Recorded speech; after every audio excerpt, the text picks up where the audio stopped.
Today, we are going to replay our very popular episode all about the fall time change. My advice hasn't changed since I initially recorded this, nor have any major legislative changes to daylight saving time been enacted. The only big difference is obviously the date that the clocks will roll back. For the vast majority of Americans who are part of this time change, their clocks will roll back at 2 a.m. on Sunday, November 3rd, 2024, not November 6th that I mentioned in this episode. It's that time of year again. The fall time change is less than 2 weeks away. Every year, I start receiving questions about this fall time change in early October, so about a month in advance, because it really gives parents a lot of anxiety. Recently, I even helped a family get their child waking at a normal hour after they had been dealing with a 5 a.m. wake up since the clocks rolled back last fall. Today, I want to help you confidently and easily navigate this fall time change so you are not that person who gets stuck with an insanely early wake up. And I'm also going to share where we currently stand as it relates to the proposed end to switching the clocks twice per year. All of that will get covered. Hi, I'm Allison Egidi, a pediatric sleep and wellness coach and a mom of two. I love to help parents find solutions. This is How Long Till Bedtime.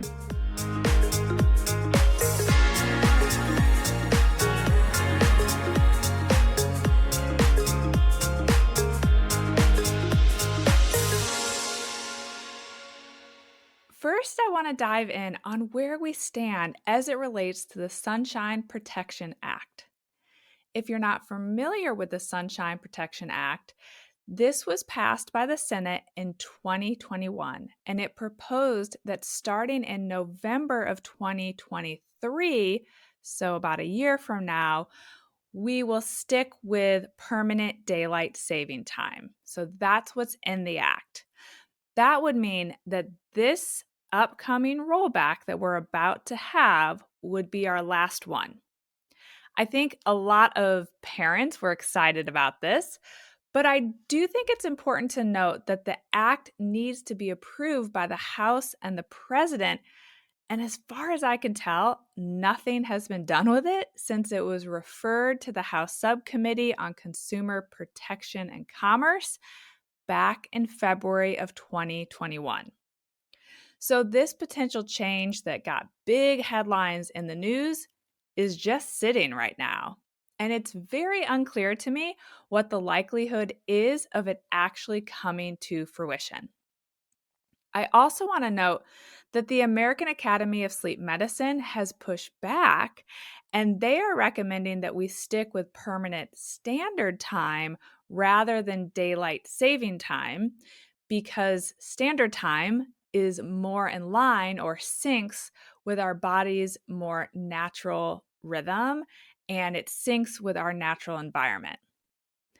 I'm not sure how that pushback or recommendation will come into play as the House reviews this proposal, or if they ever do review it, and how they may act on it.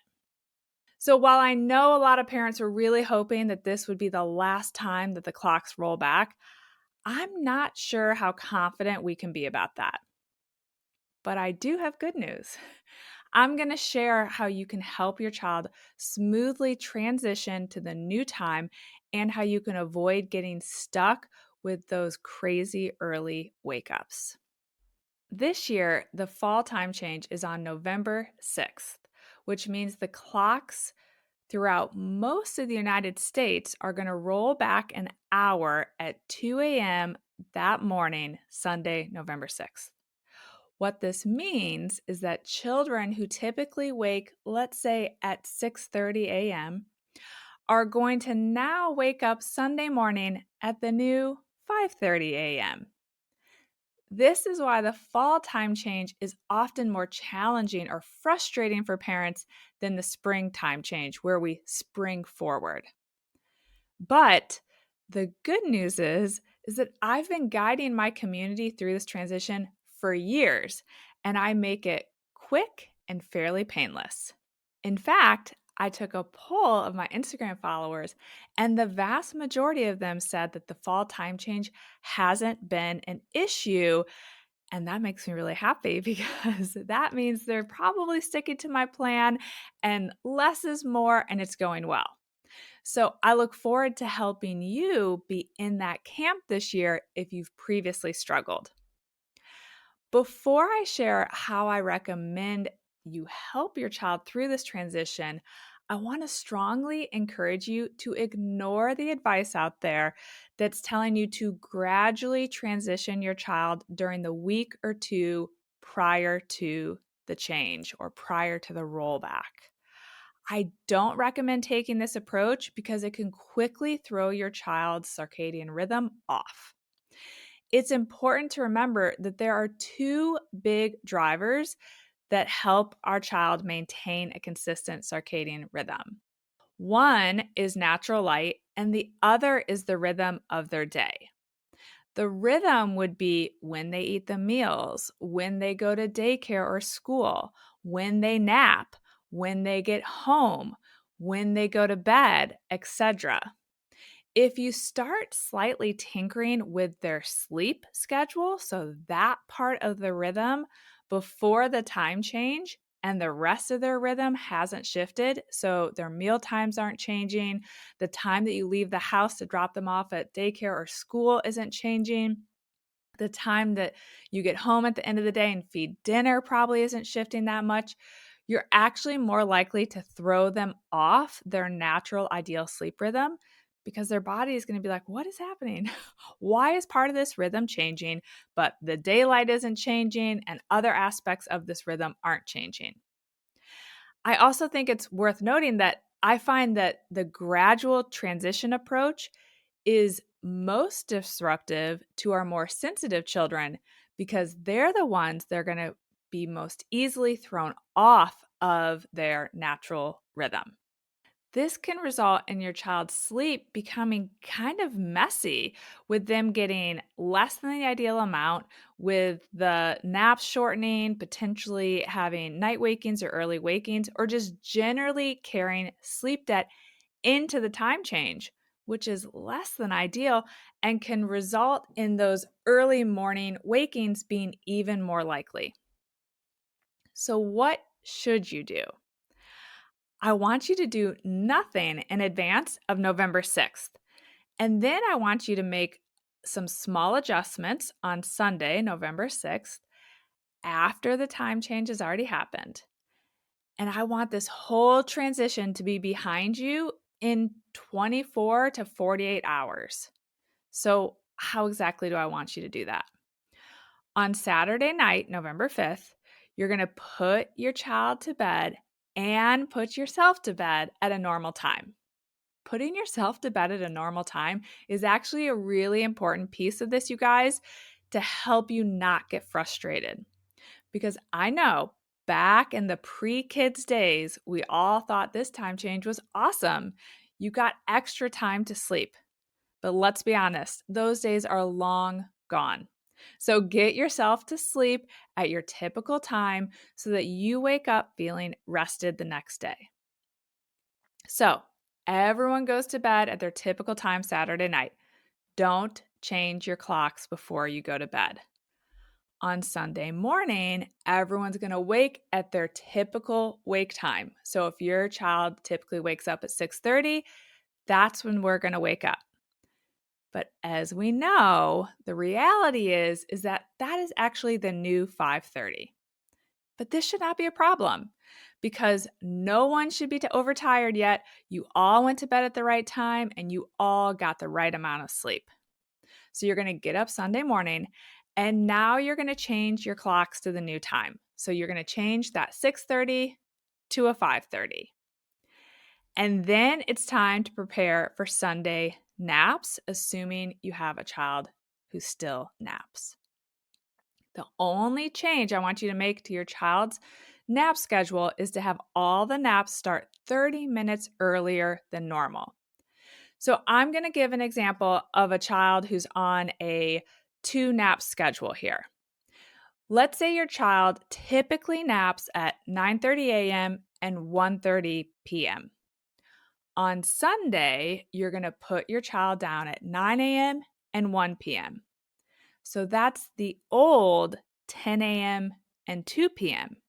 That means we're pushing our babies a little bit here on their schedule. So you put your child down at 9 a.m. and 1 p.m., and then we take what we can get with those naps. They may be a little funky, but keep them at their normal length. So cap the naps at their typical length if that's the issue. And if they're too short, just continue to forge ahead with this adjusted schedule. And then it's time to think about bedtime. And I want you to do the exact same thing for bedtime. If your child's normal bedtime is 7 p.m., you're going to put them down at 6:30 p.m. Again, that's the new 6:30, the old 7:30 p.m. By making these 30-minute shifts, you have shifted your child halfway to the new time come Sunday night. Now let's talk about Monday morning and the schedule throughout Monday. It's going to be a little hit or miss at what time your child wakes up Monday morning. Some kids are just going to adjust very quickly and they're going to wake up at their typical waking time. But others are definitely going to wake earlier than they typically would because they're kind of waking at or closer to the old schedule, which is early based on the new time. But no matter what time they actually wake up Monday morning, I want you to go back to their typical nap schedule. So using that same 2-nap example that I was just walking through, you would put your child down for their naps at the typical 9:30 a.m. and 1:30 p.m. on Monday. And the bedtime on Monday is going to be the typical 7 p.m. However, if your child doesn't nap well or is tired from getting less than their typical amount of night sleep the night before, then I want you to go for that extra early rescue bedtime. Putting your baby or young child to bed 30, sometimes even 45 minutes earlier than they usually would go down can really help them make up for some of their missed sleep. And it can actually help you avoid that crazy early morning wake up. I know that's counterintuitive, but it's absolutely true.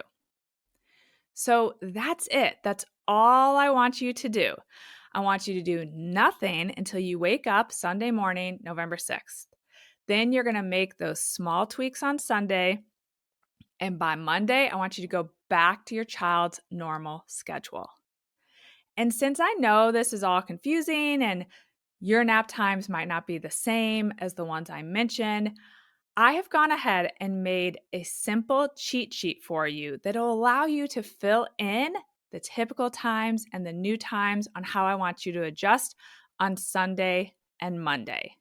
So you can grab that cheat sheet in the show notes. There'll be a link in the show notes, or you can visit sleepandwellnesscoach.com/episode-54. That's where you're going to find this little cheat sheet. Before I wrap up, I want to briefly touch on what you should do if you have a child who's using a toddler clock or a sleep light. I also want to touch on what to do if you have a newborn who isn't yet on a consistent schedule. So first, let's talk about those clocks. If you know me, you know that I swear by toddler clocks and sleep lights, and I believe that every child over the age of 2 should have one. If your child doesn't yet have a toddler clock or light, I strongly encourage you to listen to episode 46. We'll link to it in the show notes. Now, for those of you who are currently using a toddler clock or light for your child, I want you to adjust the timing of the nap on Sunday to the typical length that you would get. And we want to start that 30 minutes earlier. Since kids with toddler clocks are just on one nap, let's talk through what that would look like with a one nap schedule on Sunday. So for example, If their typical nap time would be 12 p.m. to 2 p.m., then you're going to set that nap time on Sunday to be 11:30 a.m. to 1:30 p.m. And then when you put your child to bed on Sunday night, set the wake up time for their normal wake up time. They may wake a bit earlier, but the expectation, listen to episode 46 if you're struggling with the light, the expectation would be that they follow the rule of the light and they don't get out of their bed or leave their room until the normal wake up time. And then on Monday, you're going to shift the timing of the nap to the normal nap time and wake time, and then forge ahead with typical times for bedtime on Monday. Now, for those of you who have a newborn who really isn't on a consistent nap schedule and you're thinking, well, what do I do? Because we don't even have a typical schedule. I want you to try not to worry about this time change too much. The only thing I want you to focus on is trying to shift their bedtime if you have a fairly consistent bedtime window. So try to shift that over the 2-day period. On Sunday, think about shifting that window about 30 minutes. And then come Monday, try to shift the additional 30 minutes. So you're going with the same bedtime window that you were using prior to the time change. If you can shift that bedtime window, then the rest of it is just going to naturally fall into place and get you back to where they were before. It may take a couple days for them to shift, but you're probably going off wake windows at this point, which is fine for this newborn group. So you're just going to continue to do that with the shifted bedtime window and wake time window. All right. Thank you for joining me this week. Please share this episode with a friend who's dreading the upcoming time change. And don't forget to download your free time change cheat sheet at sleepandwellnesscoach.com/episode-54. I hope that you have a really smooth transition and you end up looking back and thinking, gosh, that was no big deal. Come back and join me again here next week. Bye for now. Thank you for listening to How Long Till Bedtime. To learn how we can work together to improve your child's sleep, please visit sleepandwellnesscoach.com.